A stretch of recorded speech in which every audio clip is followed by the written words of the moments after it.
Okay. Is this working? There we go. So we're going to start now. Welcome everyone, day two. We're going into the business and games section. We're going to have three presenters. Each presentation will go for 12 minutes each. For the presenters, I'll put my hand up to say 5 minutes left, 2 minutes left, and then you will end it. After the three presentations, we're then going to do the Q&A session. Where you can answer your question or ask your questions and so on. Hopefully we'll be able to get around to everybody, but if we don't, you can ask your questions in the Discord and hopefully we'll get around to answering all of those questions for you. So hopefully everybody's ready, everybody's had their coffee, their tea, their water or their drink that will wake them up in the morning. And I'm going to move on to our first presenter, Jacqueline Burgess here.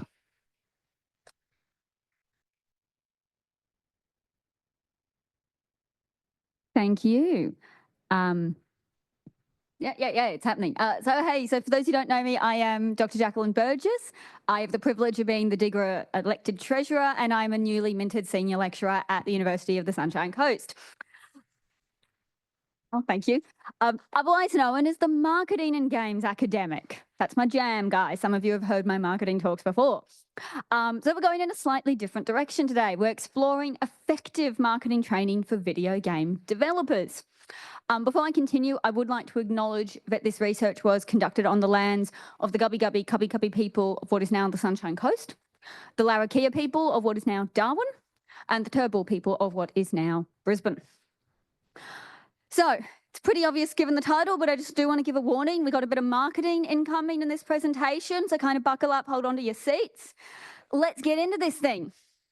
So, oh yeah, and for anyone keeping score at home, a lot of video game studios and developers in Australia, they're pretty small, right? We've got a pretty strong hobbyist community, which Brendan and others have examined pretty thoroughly. But we also have a number of studios who are trying to make a living or at least some sort of sustainable money out of it. Many studios are small, and that means that they have to divide all of the production tasks around a relatively small number of people. And that's everything from programming to art, to the business, to the producing, to the marketing. And because video game studios are small, like the overwhelming majority have fewer than 20 people, that also makes them a small business. In Australia, that's less than 20 people. And there is a very well-established body of research on small businesses, and small businesses have a number of common traits, regardless of what industry they are in. And one of those established facts about small businesses is they need marketing skills to be successful, to set themselves apart, to understand who their players are, in video games case, to present something unique and distinctive and innovative, and to achieve eventually financial success and financial sustainability. However, small video game developers in Australia and New Zealand actually have been found to lack marketing knowledge and skills. And I know because I literally wrote the report and the journal article on it, and that's it there, and you can cite that. Please cite that. I'm begging you to cite that. No, I'm kidding. Some of you may have even participated in this study, in which case keep an eye out. The report is trickling out to participants. And I've used marketing a lot. And many of you, again, have been present for my rants about what marketing is and isn't. So for those who haven't had the pleasure, very briefly, marketing is not advertising, marketing is not selling. Those are both a tiny, tiny, tiny fraction of what marketing is. At its core, marketing is about value. Something is only marketing if all sides get value, the player, the company, and wider society. So marketing is actually inherently ethical. So we're not talking about a nasty, evil black art here. But the lack of marketing skills is pretty problematic considering how crowded the the video game industry is. We all know about the tens and tens of thousands, hundreds of thousands of games out there digitally, and there's many more being added each year. So it's a competitive industry, particularly if you are a small business, a small indie studio. You've got lots of games to compete against. You've got a lot of eyeballs out there that you're trying to get a slice of, even things like Kickstarter and so on. There's a heck of a lot of Kickstarters as well, right? So you need to, as a small developer, understand who your players are, what is your value proposition, and what are you doing to get those eyeballs or get those players or get those fans. The problem however, is that there hasn't been any research into the best way to upskill video game developers. In fact, there hasn't even been research into the best way to train and upskill small businesses. So we can't even draw from that basket. We've got to make a whole new basket. That's annoying. That's weaving. We've got to do some stuff here, guys. And also, add to the Keogh count. As Brendan and Taylor have noted, higher education is a common way into the video game industry. And of the 119 video game higher education courses identified by them, 5 contain a required aspect of marketing. And I was bloody generous with the marketing. One of those has an advertising course. That's what got them into there, okay? So, like, I was generous. So you would think that because, you know, they're small, they don't have a lot of time, don't have a lot of resources, all of that, online training would be the most logical and effective way to upskill developers or even small businesses. It all, you know, is the same. But online training can lead to fatigue and decreased engagement. So it's not always the be-all, the end-all. So we're back to not having a basket and needing to make a basket. So this research reports the results of a pilot study that was looking to see if workshops for video game developers were an effective way to enhance their marketing knowledge and skills. Like I said, it's small, it's a pilot, it might seem obvious, but again, we don't have the basket, so we have to actually start somewhere, right? So 4 workshops were organised around Australia, either with my institution or with industry partners, which included the Array in Darwin and School in Queensland. This happened in 2024. Workshops involved an active learning focus with hands-on activities, which is an acknowledged best practice way for teaching marketing, and aim to introduce 4 key areas of marketing knowledge: value propositions, identifying a target market, doing market research, and understanding consumer or player behaviour. Topics were determined in consultation between the first author of this paper, a multi-award winning lecturer and teacher of marketing, hi, humble brag, and the industry partners as well. And participants were invited to complete surveys before and after each workshop. And this was totally voluntary. They could still take part in the workshop and not take part in the research. And a bunch of them did, and that was sad, but that's okay. The surveys measured participants' attitudes towards marketing, involvement with marketing, and self-reported confidence in various marketing activities. So I used pretty well-established scales.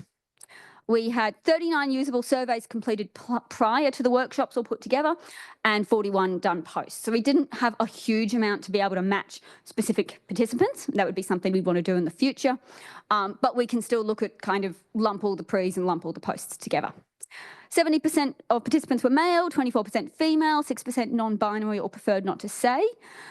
Ages ranged from 20 to 48, median age being 28. And quite a wide variety of experience in the games industry as well, from what you can see. So I think overall actually a relatively representative sample. So as you may have also guessed from what we'll talk about surveys and scales, we have a second warning. Now we have some statistics incoming. And this is where my co-author, Ant Grace, Dr. Ant Grace at UniSC comes in, because he did the stats. And I can barely understand stats despite having a distinction in several stats courses.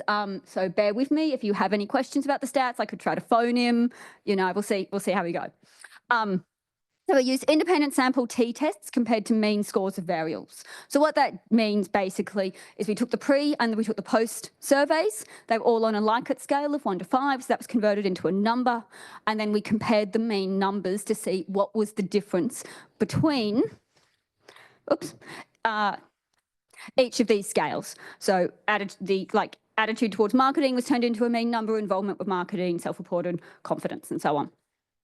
So to make sure we didn't just have something random happening as well, we looked at the differences across 4 groups. So we could just look at pre and post, for instance. We could just run that one analysis. But if we also then looked at gender as well, maybe something about female participants had a bigger increase in confidence or attitude, but male participants did not have an increase, that would suggest it's not actually the workshop, right? It's something else going on, maybe because they had a female educator, for instance. I don't know. So we looked at 4 groups. 0 games released or more than 1 game release, so experience, the pre and post surveys, gender, male and female, and those who had experience running a business before coming into the games industry. So if we have significant differences with more than one group, that suggests it's not actually the workshop, something else is happening. The good news is there was only one group that had a significant difference, and that it was the pre and post workshops. So that means that in between, they did the pre-survey, they did the workshop, they did the post-survey. The surveys were basically identical. So that meant something happened to put those some of those scores up after the workshop. So we can't say definitively the workshop did it because this is not a causal test. But there was a significant difference in confidence in marketing. So if anyone who's statsy, there's the stuff there. So this means they felt more confident after the workshop than before the workshop. So hopefully that means we can say the workshops were a success. Yay! Interestingly, attitude towards marketing and involvement in marketing did not significantly change. You can see the means. So attitude was 4.5 and it went up to 4.6. It was out of 5, pretty high. 3.8 to 4.2, so there was a bit of an increase in involvement in marketing, but it's not enough to be significantly different. But it was interesting that there still was a bit of a raise. And again, these were like self-selected. People chose to come to these workshops. So you would probably say then these are probably people who already kind of felt marketing was somewhat important or they were somewhat interested in it, which would probably explain why we didn't have a significant increase there. But the confidence went up. So where to next? So I have a bunch of grant applications in. So pray for me, do a prayer circle, throw some salt over your shoulder, bribe some friends. I don't care. I didn't say that. This isn't being recorded, right? We're cool. Cross your fingers. I want to scale this up, do more face-to-face, do some online, do some async, really have a look at what's going to be the best method. Kind of we want this to be, accessible as well. These were just like some face-to-face and online stuff. So it was smaller. It was 2 hours. Let's ramp this up. And we're also planning to turn this into a journal article as well. So yeah, thank you for listening and looking forward to your questions at the end.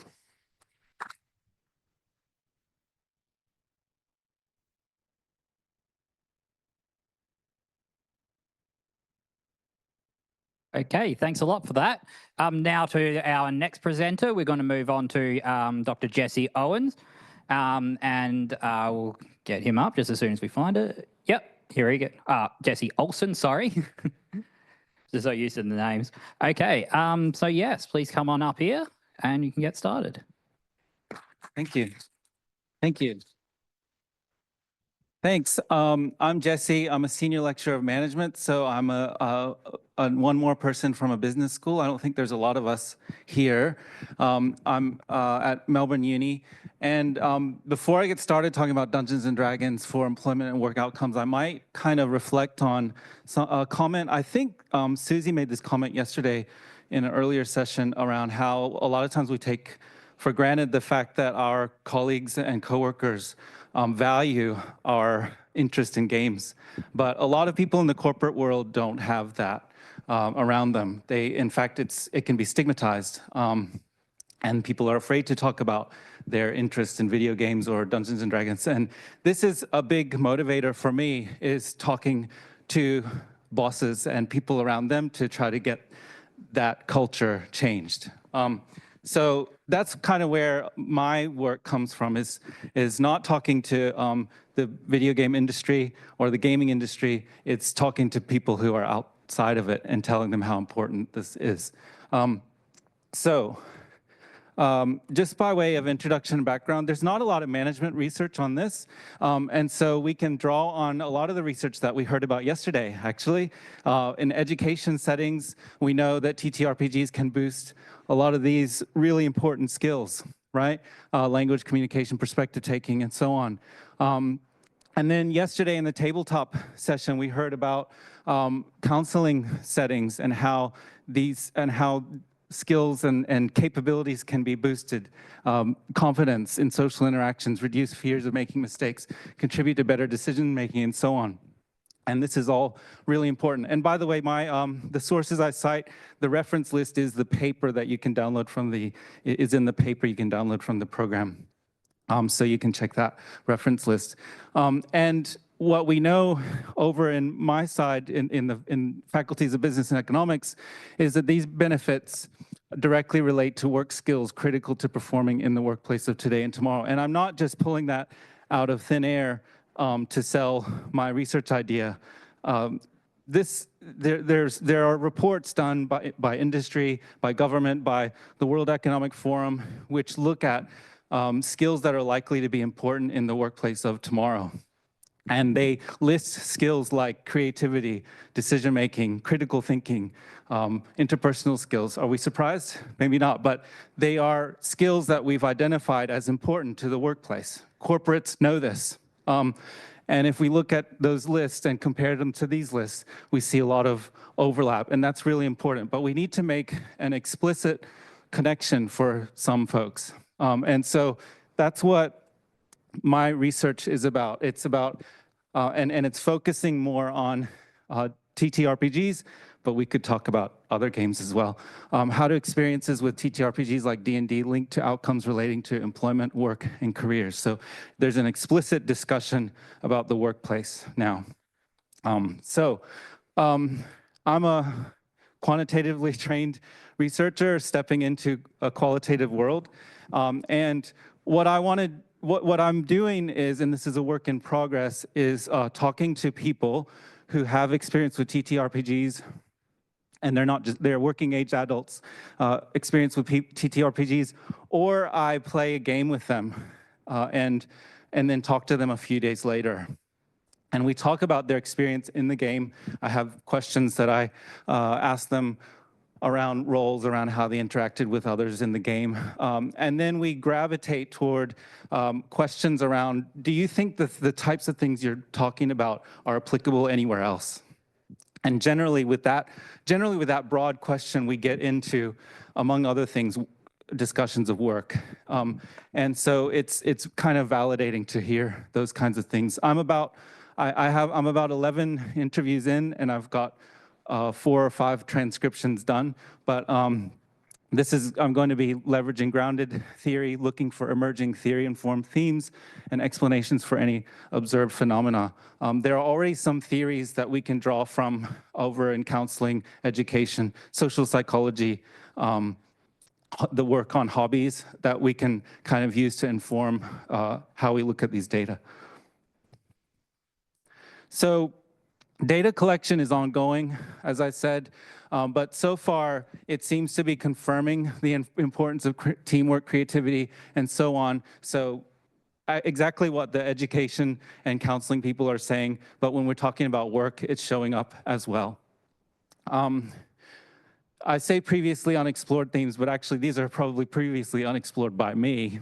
Other areas and disciplines have touched on some of these. But things that are coming out of the interviews, playing D&D allows one to see others in a new light. This is an interesting one. In some cases, I'll have coworkers playing or colleagues playing together, and they have been working together, but they haven't seen a different side. And this game allows them to see, oh, interesting. And so far, the comments have been positive. Like it's a positive kind of, I see a good side of my colleague. I suppose, as the interviews go, we could see something else, but that could still be a beneficial thing to know, I suppose. Stepping into a fictional character's shoes allows one to take bold actions that they otherwise would not take in real life. I think this is known in counseling, in the counseling domain, but I say this because I have heard of folks in sort of business and corporate backgrounds suggesting that we do role-playing games that are kind of in realistic settings. So say there's a workplace, a corporate setting, or a healthcare setting, and you are basically you, and you're put in a situation and asked to act out things. And while there can be certainly benefits to doing that, I wanted to highlight how beneficial these games can be in the original intended design. This being in a fantasy world or a sci-fi world and doing things frees you. It gives you some psychological safety to try some stuff, because this isn't you, right? This character isn't me. I can try to be brave. I can be a leader, and it allows you to try things. So I think there's a lot of benefit for preserving the game as it is.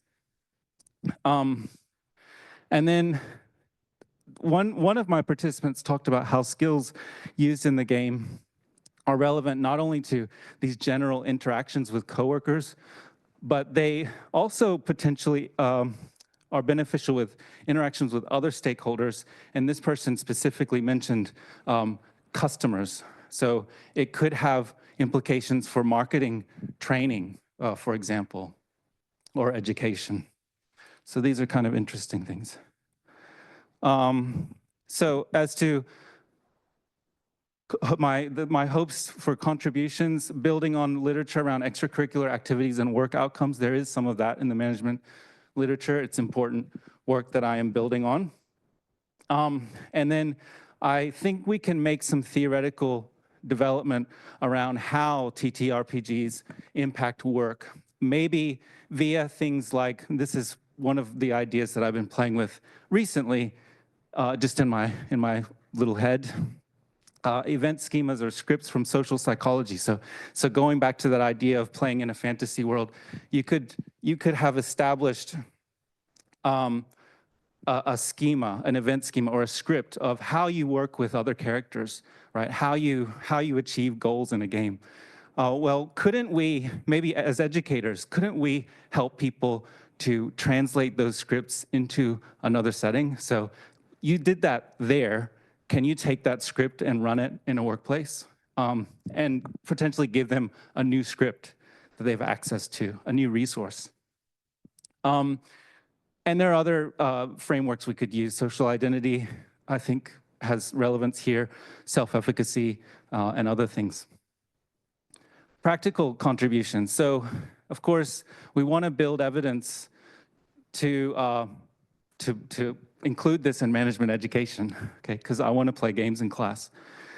And training and development, yeah, and I want to go do consulting for companies, you know, right? Don't we all? Some people do. But this will hopefully contribute to the evidence base for that. Another thing I want to mention is, you know, how we talk about in the education and counseling literatures about interventions, right? We'll play games to effect some kind of change in perception or behavior. But an important kind of, I guess, management-y implication of all this is that it's not just about interventions. We could view TTRPG experience as an individual difference that we could recruit and select on, right? So we don't have to run an intervention. We might want to start paying attention to people who play TTRPGs because they likely have certain skills. So this means that in interviews in non-gaming industry workplaces, we might see discussions of, oh, you play Dungeons and Dragons, so tell me about that. How do you think that might be relevant to this job? Like, imagine a world where we have this kind of discussion in a selection context. And that's what this kind of evidence builds you up to. And then, of course, I think there is plenty of evidence for using this in team building, which I think is done to some extent. So thank you for your attention. This was my first DiGRA, and I look forward to questions later. Oh, thank you so much for that, Jesse Olsen. Got the name right this time. Okay, so the next person, over here. Yeah, so the next speaker we've got is Tianyi ZhangShao. Hopefully that was a good enough pronunciation. Sorry if it wasn't. No, thank you. So yeah, please come on up. And here you go. Hello, everyone. I'm Tianyi. I'm a second-year PhD from UCID. So today I want to talk about how Chinese players understand gaming monetization based on the reaction to a new kind of regulatory draft. It's not like relatively new because it's 2025, but I finished this paper last year, so you get the idea. So I want to start by giving you a bit of the background of the draft. So in December 2023, the Chinese government published a draft named Measures for the Management of Online Games, targeting excessive online game spending. So I'm specifically look at the following articles, Articles 17, 18, and 27, because they sort of prohibited specific type of game designs, and they deemed them as spending driving. These include forced matchmaking, daily login, first time adding money, continue to add money, and random draws. So don't panic about the terms. I'll walk you through each of them. I want to start by talking about online games. So this is quite different from our daily conversation. So in the draft, online games does not only means games that has internet connectivities, which means like normally online games, but also games that can be downloaded or distributed through the internet. So that's kind of a broader idea of considering online games.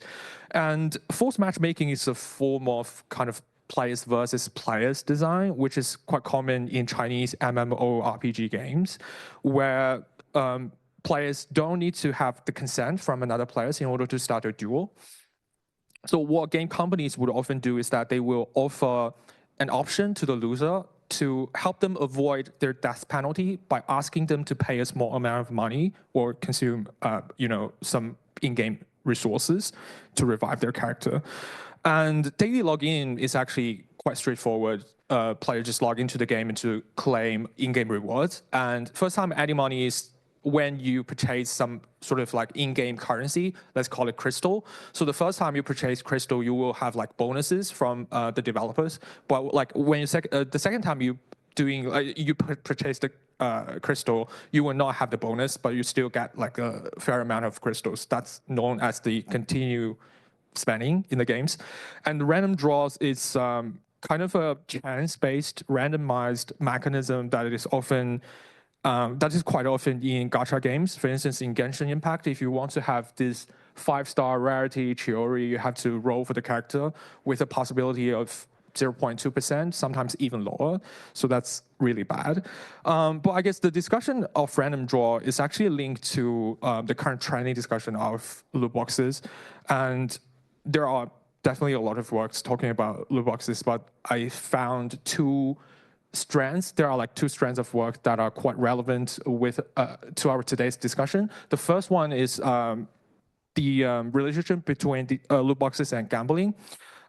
This is why loot boxes is somehow like controversial, because it reminds people of gambling, and Zendo has done a lot of work on that.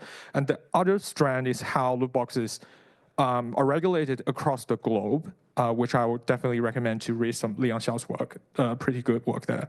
But I guess the gap here is what are other problematic monetization methods beyond loot boxes, beyond our current focus. And I think the regulatory draft in China provides us a great starting point to think about other kind of designs like daily login. So the research question is quite simple. We want to know how do players react to the draft and how they understand gaming monetization strategies in the draft.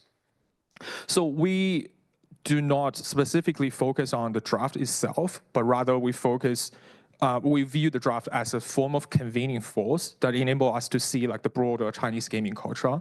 But at the same time, we hope some of our findings can improve the draft and also benefit the future regulation. What we did is we performed a thematic analysis. We analyzed 1,017 comments from popular player forums, communities, and trending video sharing platforms, and social media and social network. We identify 4 different types of divisions. Firstly, we identify a divided identity between players. We identified 2 types of players, premium players and freemium players, which is kind of like the previous discussion of hardcore gamer and casual gamer, but with a slightly different. And of course, we're not promoting a strong sort of dichotomy between these two. What I'm trying to say is they are like the extreme case sitting on the end of the spectrum. We love spectrum nowadays. So premium players refer to players who consider games as a product, and they would like to pay full price and pay premium price for games. And for freemium players, they consider games as services and play and prefer to play like free-to-play games. So nothing new there. But what's really interesting is that these different identities also shaped how they understand modern play and how they understand the Chinese gaming industry, and also how their attitudes towards the draft. So for premium players, they view the popular freemium play or like free-to-play games as a form of manipulation, because it reminds them of work rather than play. They think the type of design like daily login reward transform the game into an involuntarily activity. Playing keep coming back to the game, not because they want to play a game, but because they have to do so in order to collect rewards. And that's why they think the mobile sector in China has a sort of a exploitative nature, and that's in there was a rotten core of the whole, a rotten core that endangers the whole industry. That's why they support the draft, because they view the draft as a form of protection for the players and also for the industry. However, for freemium players, they have a very different attitude towards premium players.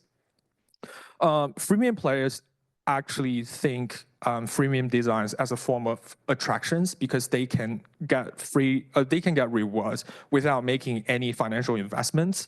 That's why they think the industry is being really creative and being like engaging with a larger kind of audiences.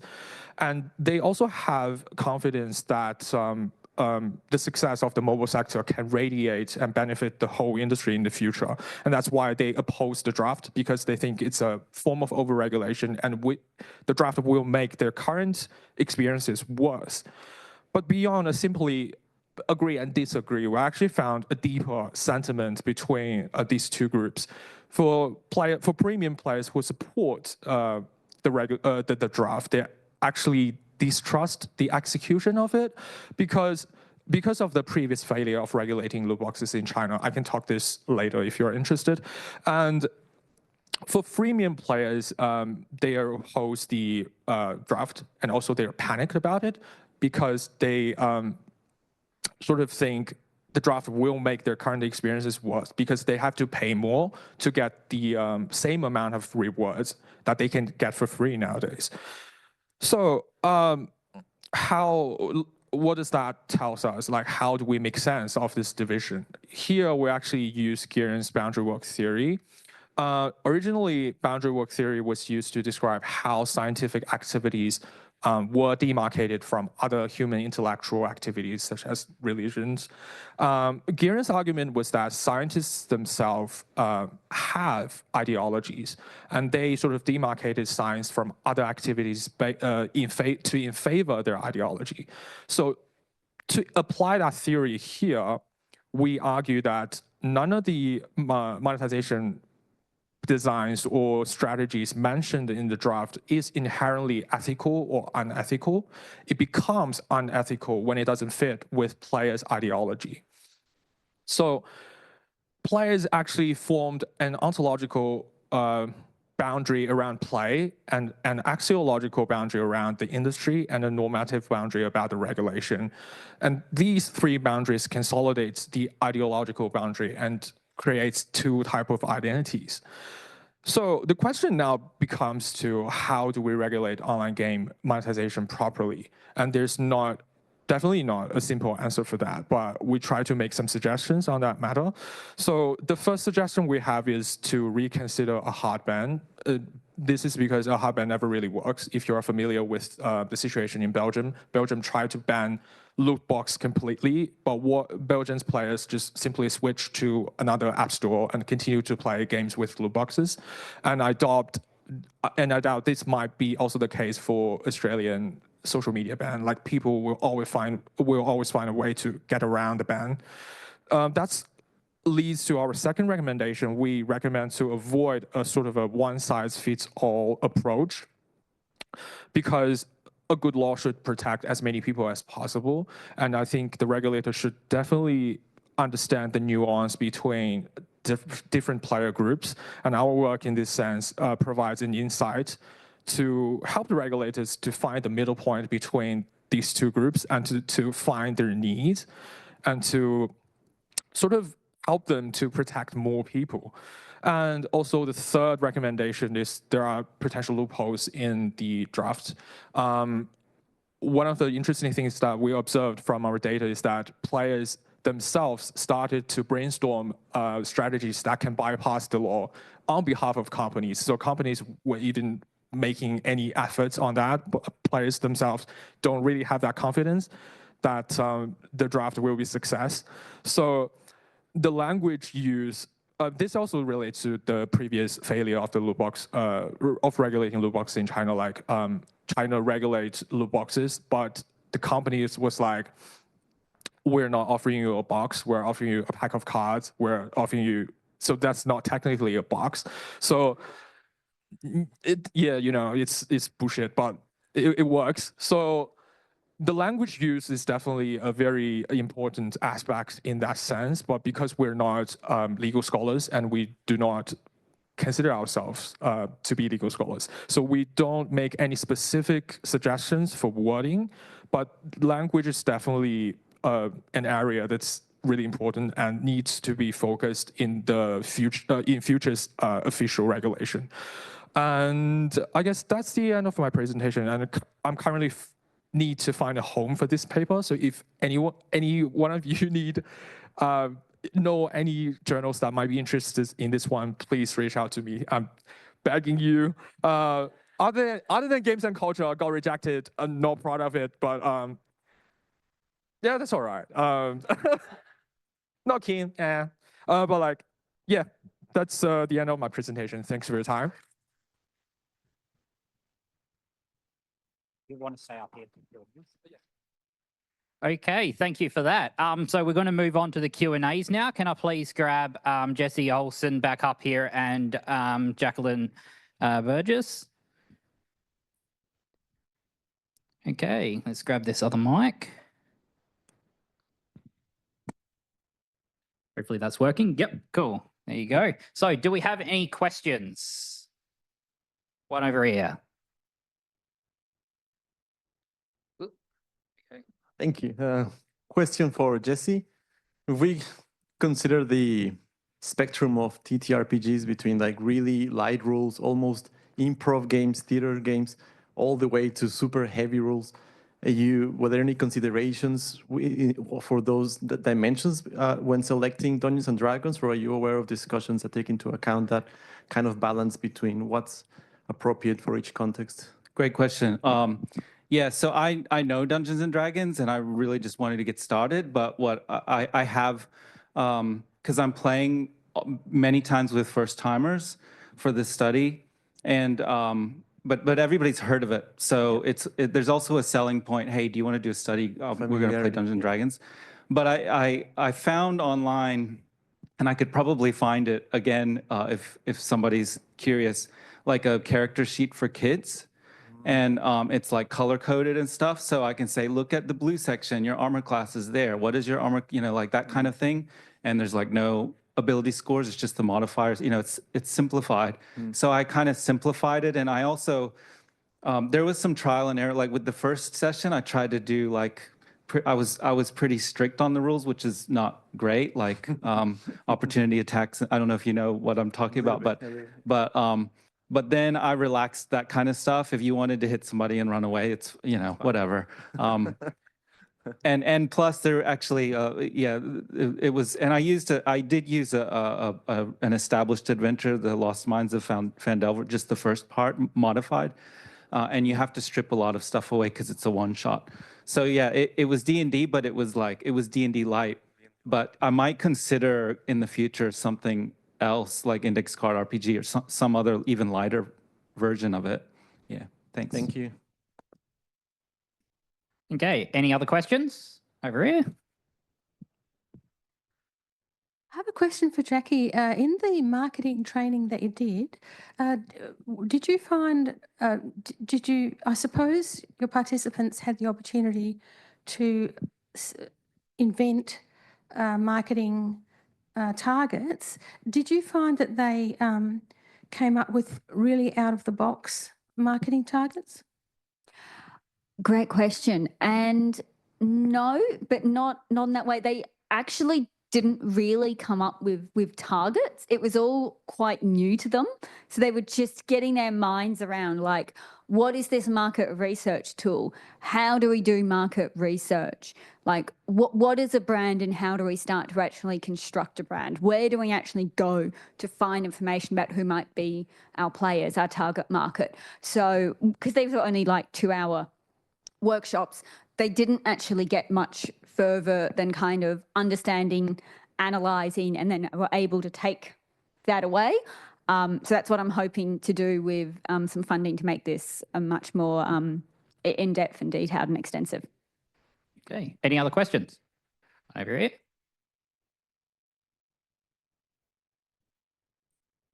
Thank you. Firstly, apologies. I had to dart in and out of this room a couple of times, so my experience of these papers was a little bit truncated. But Tianyi, I wanted to ask and maybe add a couple of comments about your paper. The first thing I wanted to say is in terms of publishing, I mean, you've cited ZhangShao there. He's really creative and strategic in the journals that he publishes through. He's obviously very extensively published in video game regulations. So I would look at his work or even talk to him, and I'm happy to make that introduction if you don't know him already. The other thing is, just a very small aside, how you made the point of like Chinese developers going, oh no, this isn't a loot box, this is a shell with pearls, or it's a nest with eggs, and the sort of, you know, literal shell game, the theatre of disguising loot boxes and monetization tactics, which has a very rich history as well in terms of things like pachinko in Japan, where it's like, this isn't money, these are little balls, and, you know, and gambling in casinos with chips and one thing and another. And of course, that's a very interesting history that you can really sort of have a look through. And of course, at the end of it all is money itself and, you know, sort of the value of money as a thing. I think that's a very rich area of research, but I also wanted to say, where is this research of yours taking you next? I was very interested in this project and wanted to know what you're working on next, sort of extending from this, if you know that. Yeah, thanks for the question. That's actually a very good question, because like I'm doing thesis by publications, so I was asked to sort of separating my works into different articles, and this will be my first chapter in my thesis. So I'm currently interviewing Chinese developers on their views about monetization designs, which is kind of related to this one. And so because of the thesis consideration, we sort of adopt a thematic analysis around commons, because we want to get the bigger picture of like what's the monetization environment in China, and this methods could be like really accessible and efficient in that sense.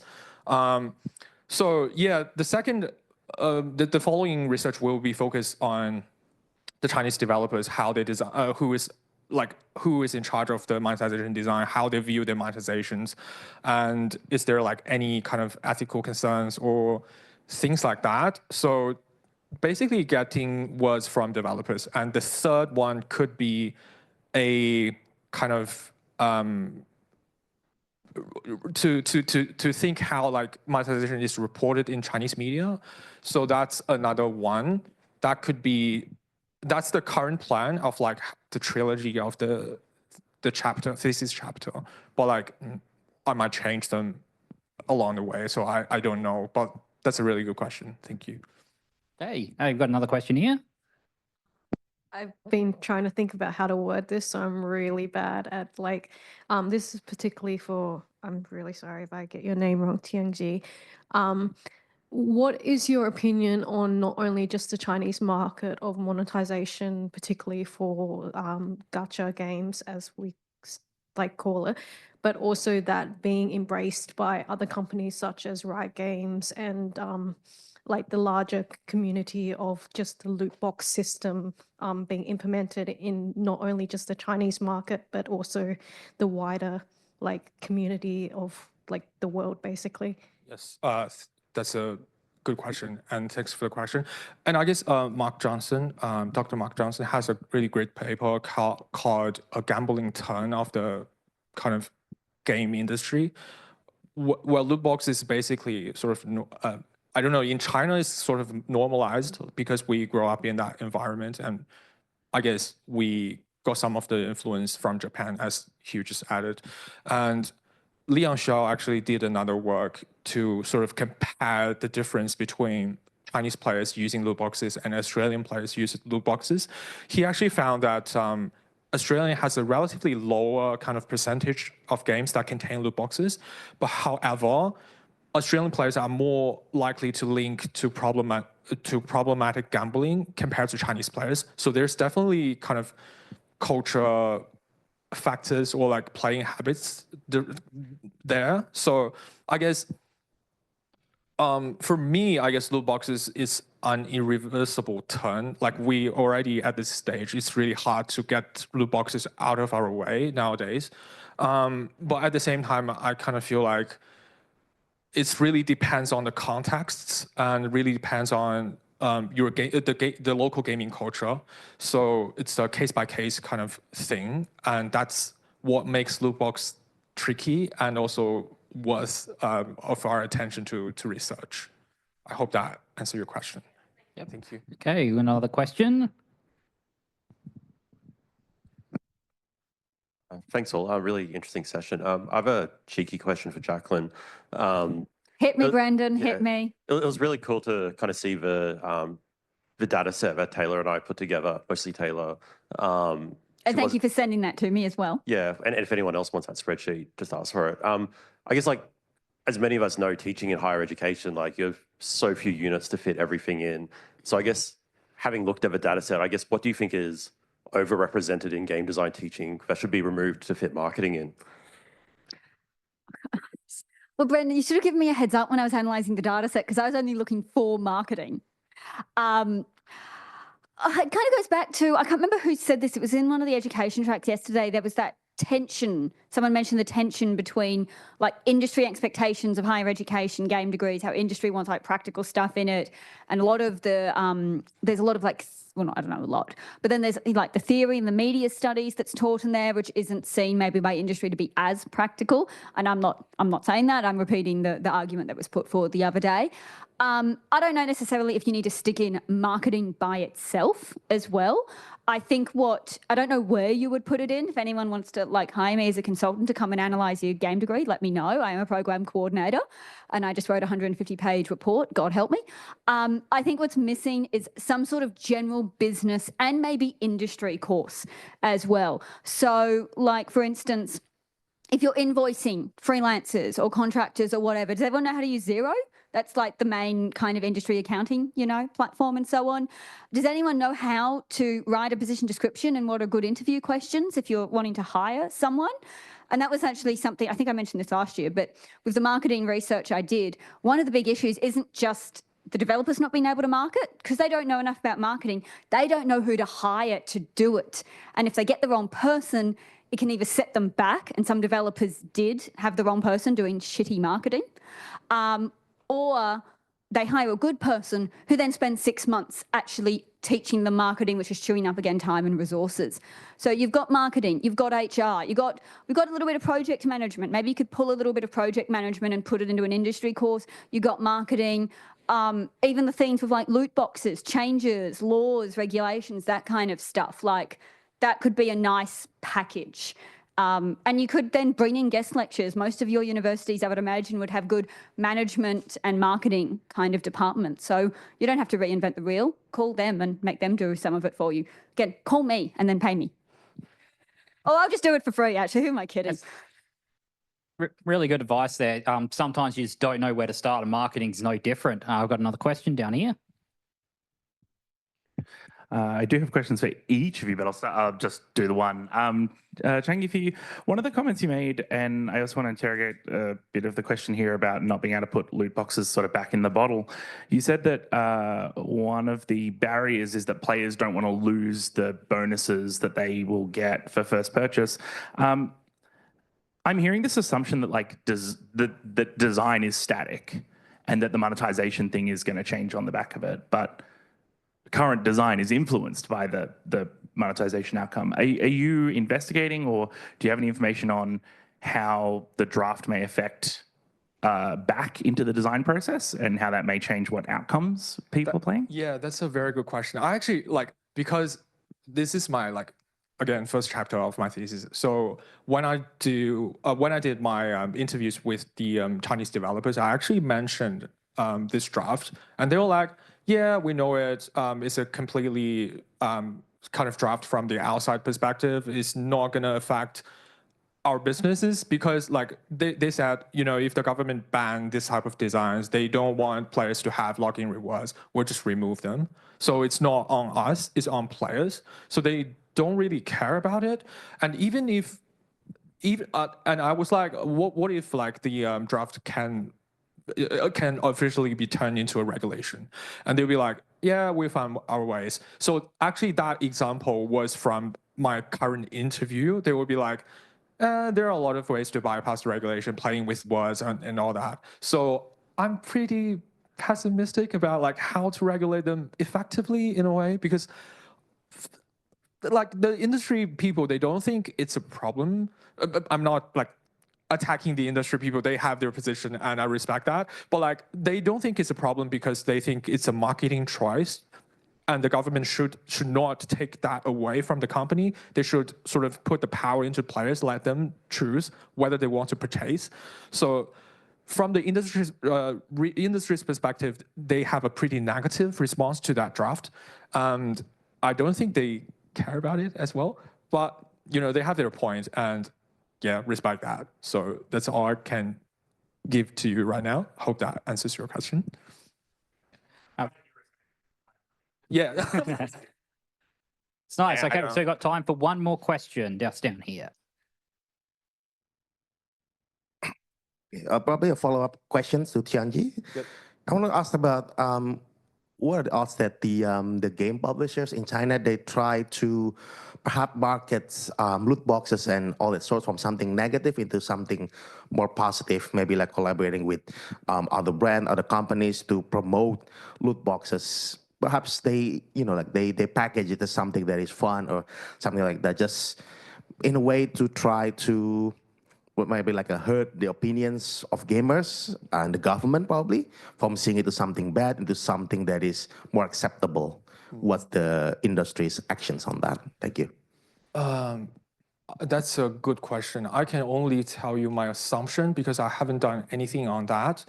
But one thing that I noticed is that, and also I think this also applies to Australia, like they are a lot of like streamers, they will sort of engage with loot boxes with their audiences, and sort of their viewers will sort of be enticed by the reactions of opening loot boxes. That also happens in China.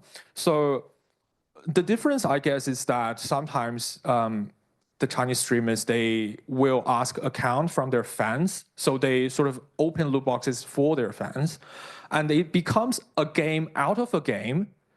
Opening a loot box in-game is a game, but opening loot boxes for your fans and to see the result becomes another game.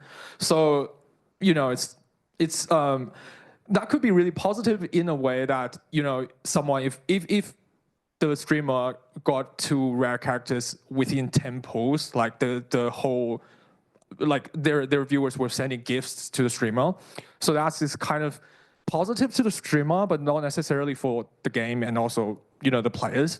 But I guess, yes, I guess for China, we do have a very different environment. Loot boxes is never considered as that negative in a sense, because we've had more than a decade's history of engaging with loot boxes, and we sort of take that as a default setting for games like gacha. So yeah, not really critical about that. I think that need to be fixed, in my opinion. But again, really pessimistic. Sorry. Nice. Okay, so I said one more question, so I can selfishly ask my question for Jesse. So my question is there's so many different elements of tabletop RPG. So you've got the social elements, you've got character creation, you've got combat and all of that stuff. Is there any consistency you've noticed between those different elements of which one affects the change and transition to things like workplace or for children's development more? Or do you think it's a culmination of all of them? Well, I'm not sure, as the short answer. I think at least in the work context, there'd be a lot more research needs to be done on that. But I can tell you from my interviews, because when I played games with my participants, I tried to sprinkle in elements of a lot of them, which is why I chose the adventure that I did. They start out fighting the goblins. Okay, there's goblins. But they end up starting to realize that the goblins are people, and they're talking with them, and they were all very kind of impacted by that idea that they could actually interact with these in this game. They can interact with these NPCs in this way, but they also commented on how they had to strategize with each other. So I mean, if I were going to guess, I would say those social kind of elements are really big and are impactful, at least in kind of forming impressions. But I would also guess that that's probably more relevant than, say, a combat scene to the workplace, right? Yeah. Does that answer the question? Yeah, that's definitely. Thank you. So give everyone a round of applause for their presentations. Okay, you guys can take the seat now. Thank you for that. Okay, so we're going to be moving on to the next chair and the next presenters. So everyone can take 30 seconds just to stretch your legs if you wish while we transition over.